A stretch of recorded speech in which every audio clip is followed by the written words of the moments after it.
미래학자들은 21세기가 되면 3F 시대가 올 것이다. Feeling, Fiction, Female 이 시대가 올 것이라 이렇게 주장을 예측을 하였습니다.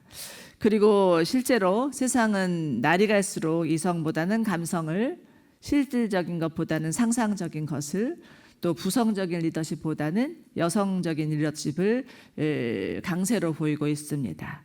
그 일환으로 예전에는 많은 여성들이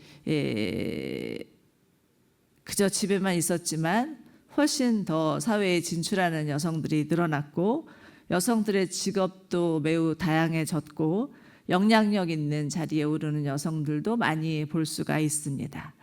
아직도 일부 교단에서는요, 여성 목회자 안수를 인정하지 않는 교단들도 있습니다만, 점차적으로 여성 목회자들도 늘어나고 있는 실정이고, 여성 목회자들뿐만 아니라 여성 리더십들이 각 곳에서 세워지고 있습니다. 어찌 보면 시대적인 부흥이라고도 할 수 있는데요. 이렇게 되기까지에는 우리가 성경에 있는 그 어떤 여인들, 그 여인들이 선구자적인 역할을 했었다라는 것을 볼 수가 있는데, 오늘 바로 본문에 나오는 슬로보아스의 딸들입니다. 오늘 본문은 민수기를 배경으로 하고 있습니다. 민수기의 구조를 크게 두 가지로 살펴보면 1장부터 25장까지는 출애굽 1세대의 실패라고 할 수 있고요. 26장부터 36장까지는 출애굽 2세대에 거는 기대라고도 할 수 있습니다. 그러므로 26장에 모세가 두 번째 인구 조사를 하죠. 그리고 나서 지금 뒤를 이어서 27장에서 이 슬로보아스의 딸들의 이야기가 나오는 것은 매우 의미심장한 일입니다. 우리는 왜 이 시점에서 이들의 이야기를 성경에서 다루고 있는지를 주목해 볼 필요가 있습니다. 저는 오늘 말씀을 묵상하다가 세 가지 키워드로 좀 정리를 해보았는데요. 첫 번째는 슬로보아 딸들의 호소입니다. 우선 이들은 자신이 가지고 있는 문제를 모세와 이스라엘의 백성들 앞에 가지고 나아갑니다. 1절부터 4절까지가 그 내용인데요. 함께 읽어보시겠습니다. 시작. 요셉의 아들 므낫세의 가족에서 므낫세의 현손이며 마길의 증손이며 길르앗의 자손의 헤벨의 아들 슬로보아스의 딸들이 나왔습니다. 그들의 이름은 말라, 노아, 호글라, 밀가, 다르사입니다. 이들은 회막 입구에서 모세와 제사장 엘르아살과 지도자들과 온 회중 앞에 서서 말했습니다. 저희 아버지는 광야에서 죽었습니다. 그는 여호와를 대적해 일어난 고라의 무리 속에 포함되지 않았으며 다만 자기 죄로 인해 죽었습니다. 아버지에게는 아들이 없었습니다. 아버지에게 아들이 없다고 해서 왜 저희 아버지의 이름이 그 가족에서 빠져야 합니까? 저희 아버지의 형제들 가운데 저희에게 재산을 주십시오. 슬로보아스는 요셉의 큰아들 므낫세의 현손이었습니다. 그러니까 므낫세가 슬로보아스의 고조할아버지인 셈이죠. 이 슬로보아스에게는 5명의 딸들이 있었는데 그 이름은 말라, 노아, 호글라, 밀가, 다르사였습니다. 이들은 모세와 이스라엘 백성들이 보는 앞에서 지금 자신이 처해 있는 입장과 처지를 호소합니다.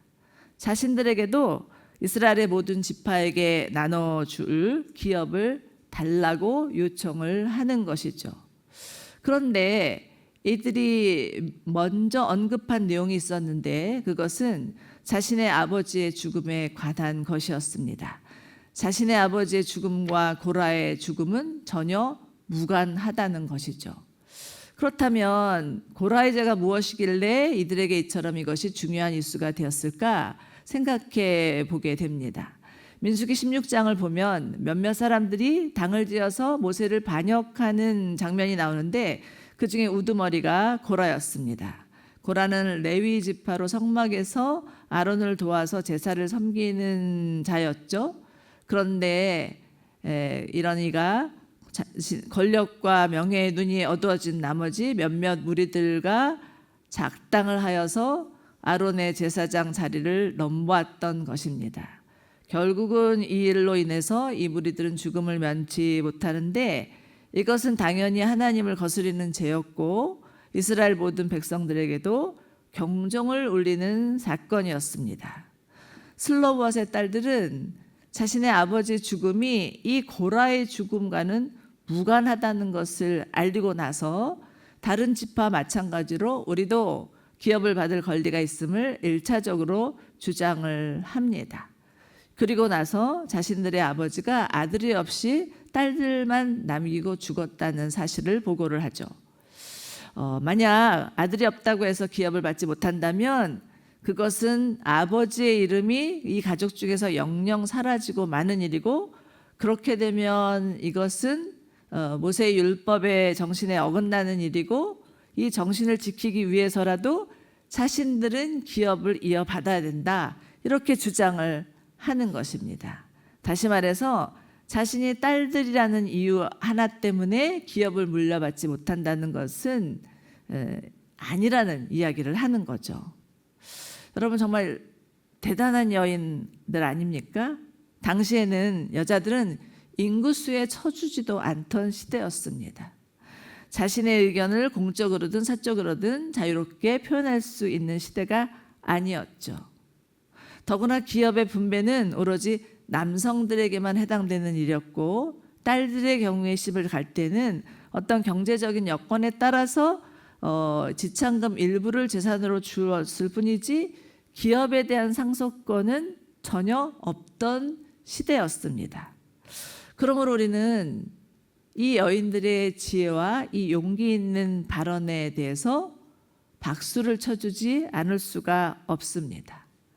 지금부터 대략 3400여 년 전의 사건이었습니다. 여러모로 사회적인 약자의 입장에 처할 수밖에 없는 여인들이었는데, 이들은 이 때문에 억울해하거나 또 낭망하거나 불평하거나 주저하지 않습니다. 오히려 매우 합리적이고 논리적인 근거를 들어서 자신의 처한 상황을 알리고 이 불합리한 제도에 대해서 개선해 줄 것을 적극적으로 호소를 하는 것이죠. 정말이지 도전이 되는 모습이 아닐까라는 생각을 하게 됩니다. 우선 이들의 태도는 출애굽 1세대와는 전혀 달랐습니다. 출애굽 1세대는 문제가 있을 때마다 원망하고 불평하고 반항하고 거역하고, 광야에서 40년을 반항할 수밖에 없었던 이유도 이 때문이었죠. 그런데 불행하게도 사실 이러한 태도는 우리들에게도 종종 나타나기도 합니다. 문제를 풀기 위해서 가서 정상적으로 이렇게 대화한다기보다는 흥분한다거나 분노한다거나 논쟁을 일삼을 수가 있습니다. 아니면 뒤에서 투덜거리거나 분위기를 흐리거나 알아주지 않는다고 해서 억울해하거나 피해의식에 휩싸이거나, 아니면 나랑은 상관없는 일이라고 모른 채 하자 하고 뒤로 조용히 물러나 방관자가 될 수도 있습니다.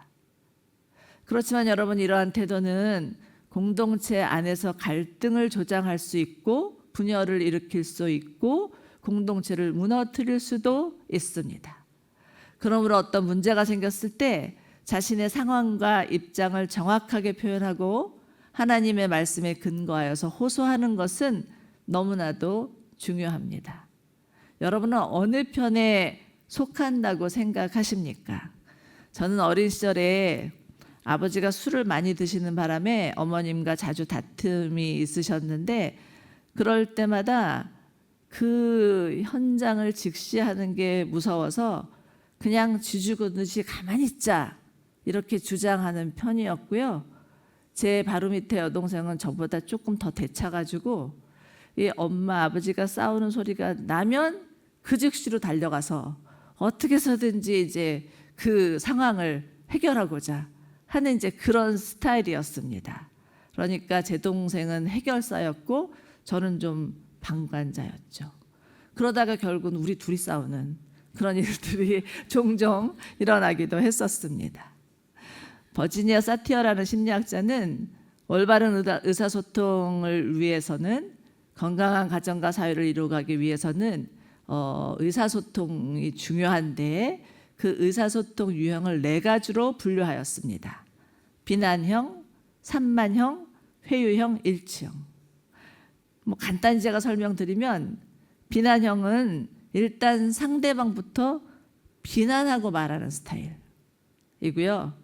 산만형은요, 자신이 무슨 말을 하는지 자기도 모를 정도로 혼란스러운 타입이라고 할 수가 있겠고요.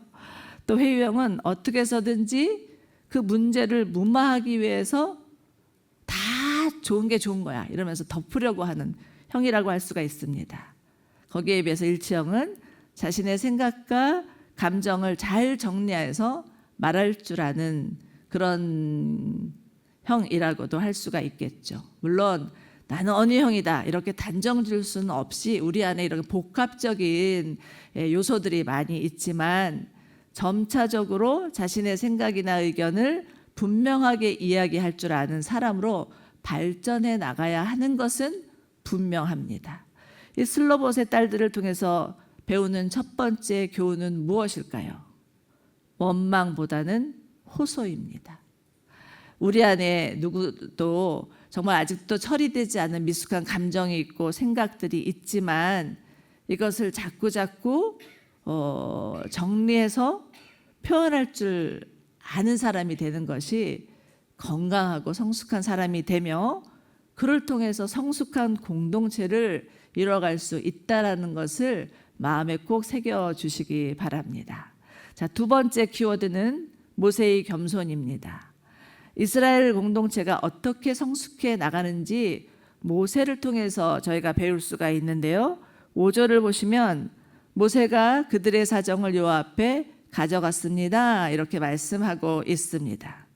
모세는 이 여인들의 호소에 귀를 기울입니다. 어찌 보면 그닥 신경을 쓰지 않아도 될 법한 여인들의 무리였습니다. 그렇지만 모세는 이들의 말을 경청하고 그 문제점이 무엇인지를 인식하고 그것을 가지고 하나님께 나아가서 묻습니다. 한마디로 모세는 힘없고 연약한 여인들의 소리에도 귀를 기울일 줄 아는 소통의 리더십이었고요.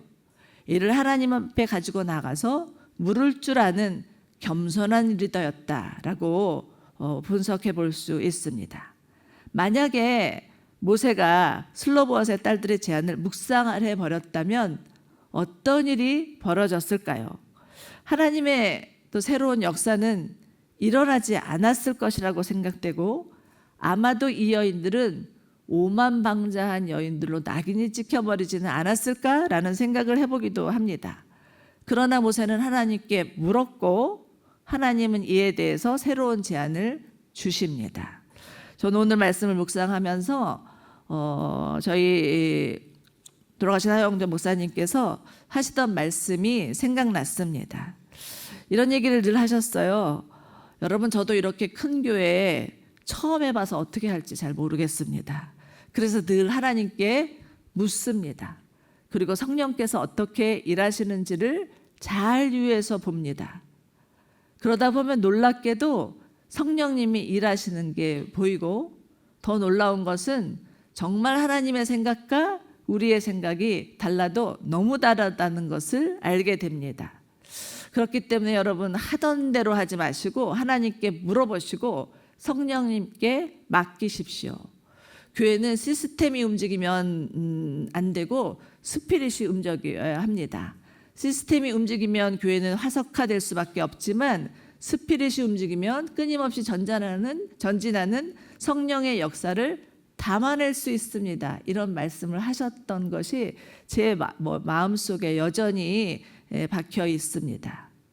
그런데 안타깝게도 참 많은 리더들이 아랫사람이 와서 하는 말에 귀를 기울이지 않고 하나님께도 잘 묻지 않고 그저 자신이 해오던 대로 그동안의 경험대로 밀어붙이는 경향들이 있습니다.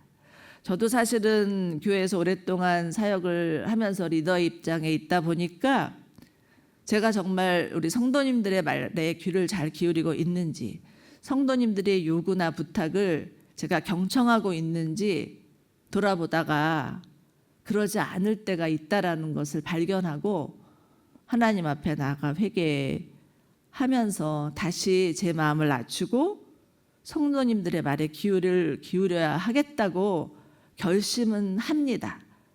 잘 안 되는 것 여러분이 혹시 저를 통해서 경험하셨다면 이 자리에서 용서해 주시고요. 정말 우리 안에 본질은 변하면 안 되지만 본질을 담아내는 그릇은 얼마든지 변할 수 있다라는 생각을 마음에 가지고 겸손히 주님 앞에 엎드려야 할 것입니다. 야고보서 1장 5절입니다. 우리 함께 읽겠습니다. 시작. 여러분 가운데 누구든지 지혜가 부족하면 모든 사람에게 후히 주시고 꾸짖지 아니하시는 하나님께 구하십시오. 그러면 주실 것입니다. 여러분, 우리가 배워야 할 것은 모세의 겸손입니다. 나보다 남을 낮게 여기고 나보다 나와 같이 함께 일하는 사람들의 말에 귀를 기울이고 언제라도 내 생각이 틀릴 수도 있다라는 것을 인정하고 남편의 말도 무시하지 않고 자녀들의 말에도 귀를 기울일 줄 알고 주변 사람들의 제안도 귀담아 들으면서 언제라도 하나님 앞에 물을 수 있는 겸손한 사람들이 되시기를 주님의 이름으로 축원합니다. 자, 세 번째 키워드는 하나님의 배려입니다. 하나님은 모세의 질문에 답변을 해주시죠. 7절에서 11절까지인데요. 함께 읽겠습니다. 시작. 슬로보앗의 딸들이 말하는 것이 옳다. 너는 그들의 아버지 형제들 가운데 그들에게 유산의 재산을 반드시 주어라. 그들 아버지의 유산을 그들에게 넘겨주어라. 그리고 이스라엘 백성들에게 말하여라. 만약 어떤 사람이 아들이 없이 죽으면 그 유산을 그들에게 넘겨주어라. 만약 딸도 없다면 그의 유산을 그 형제들에게 주어라. 만약 형제도 없다면 그의 유산을 그의 아버지 형제들에게도 주어라.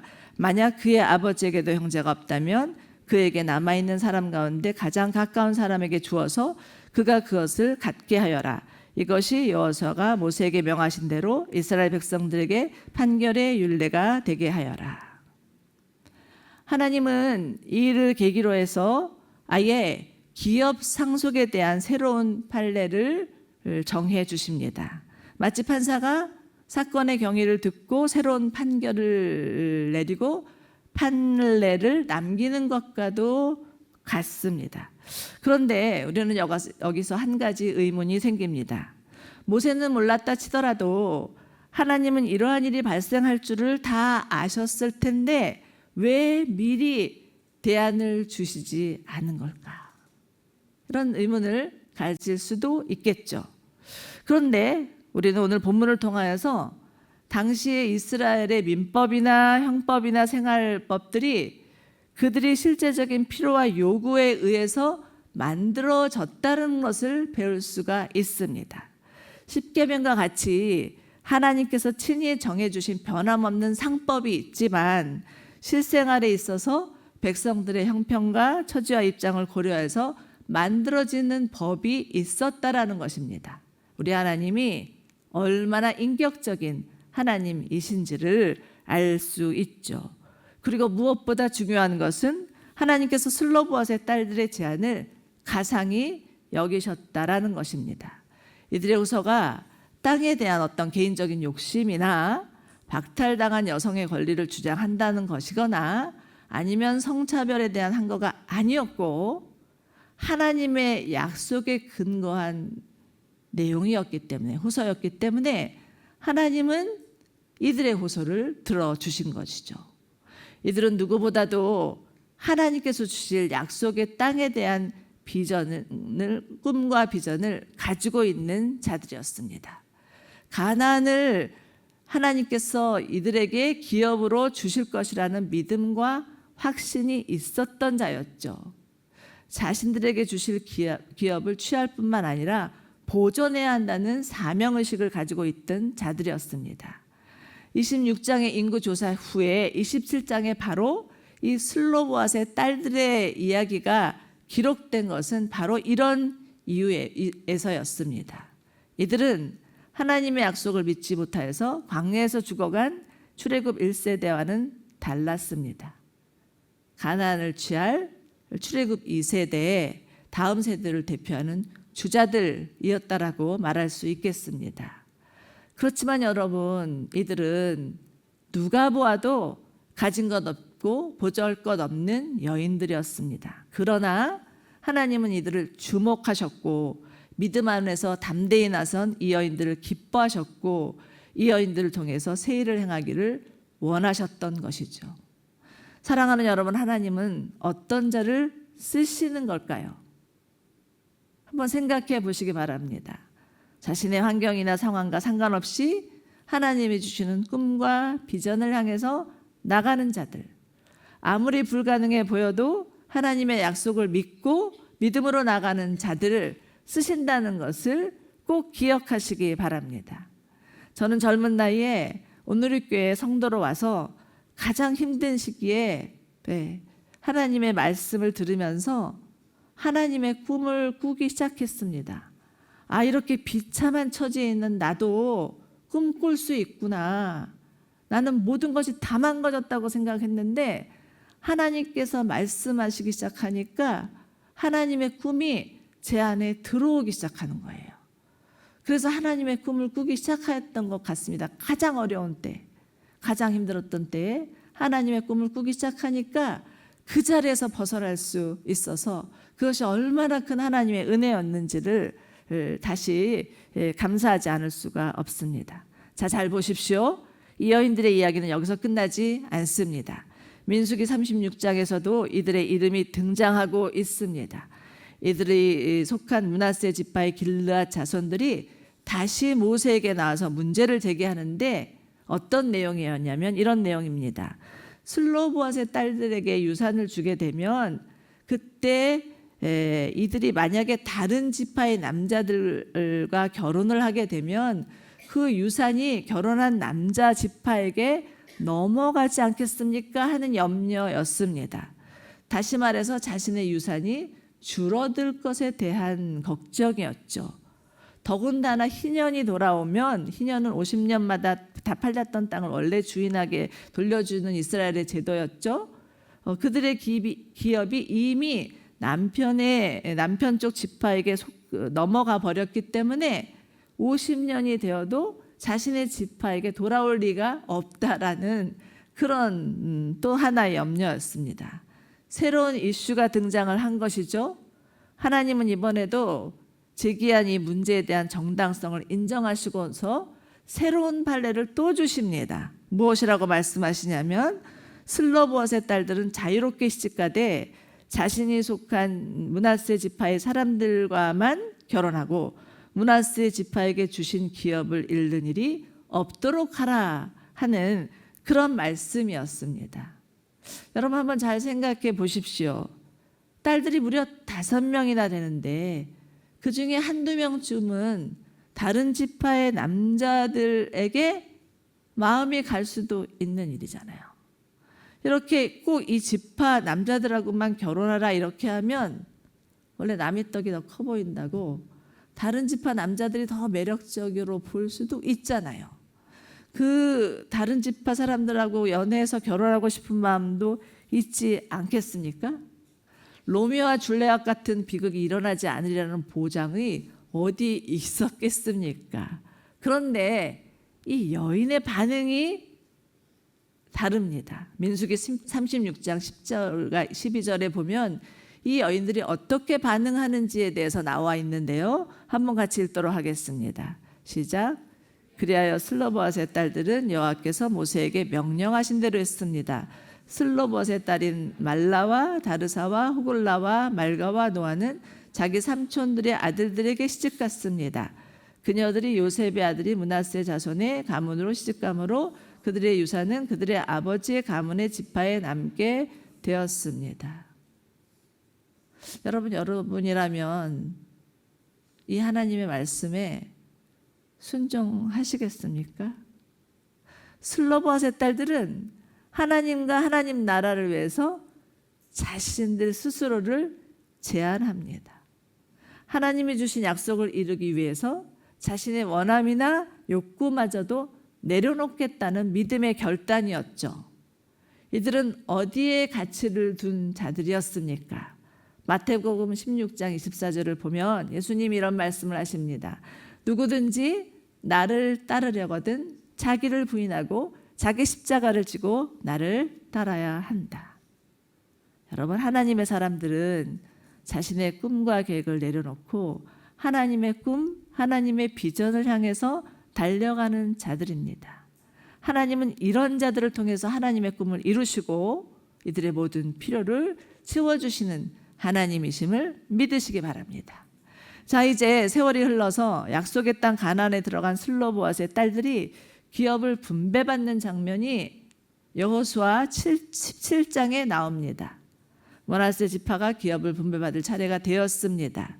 그래서 여호수아가 그들에게 이제 기업을 분배하려고 하자 이들은 다시 한번 여호수아에게 나와서 요청을 합니다. 여호수아 17장 4절인데요. 여호와께서 모세에게 명령해 우리 형제들 가운데 우리에게도 유산을 주라고 하셨습니다라고 다시 한번 분명하게 모세에게 주셨던 하나님의 말씀을 상기시키면서 여호수아에게 말합니다. 어쩌면 여호수아는 이를 기억하고 있지 못했을 수도 있습니다. 그러면 이럴 수도 있죠. 아니, 분명히 모세를 통해서 하나님이 말씀하셨는데 왜 여호수아가 그거를 듣지 않나?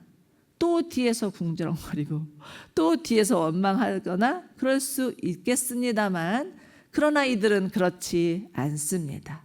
분명히 여호수아에게 나와서 하나님께서 모세에게 말씀해 주셨다라는 것을 상기시켜 주죠. 그러니까 여호수아가 므낫세 지파에게 이 요단강 동쪽에 있는 길르앗과 바산 외에도 10몫을 더하여 줍니다. 슬로보아스의 딸들이 아들의 유산을 받았기 때문에 이들이 이것을 차지할 수 있었다라는 것입니다.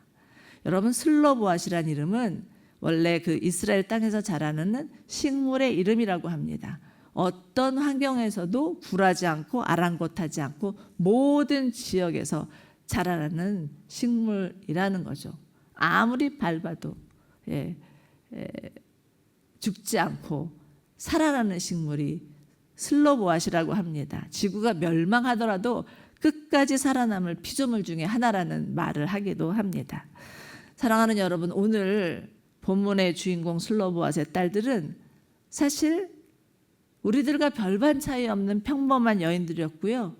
오히려 불우하다면 불우한 여인이었습니다. 그러나 이들은 자신들의 형편이나 상황에 갇히지 않았습니다. 자신이 서 있는 곳에서 하나님의 꿈을 꾸었습니다. 그리고 하나님께서 주신 비전을 취할 뿐만 아니라 지켜냈습니다. 여러분, 얻는 것보다 취하는 것보다 지키는 것이 더 어렵다는 것, 아마 여러분들도 가정을 지키면서 경험하셨을 것입니다.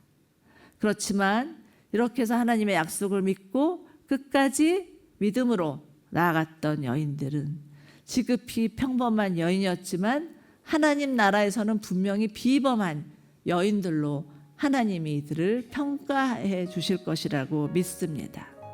그러므로 여러분, 우리들의 출신 배경이나 학력이나 내가 지금 처해 있는 상황이 아무리 암울하다고 할지라도 현재 자신의 모습에 한탄하지 말고 하나님의 꿈을 꾸시기 바랍니다.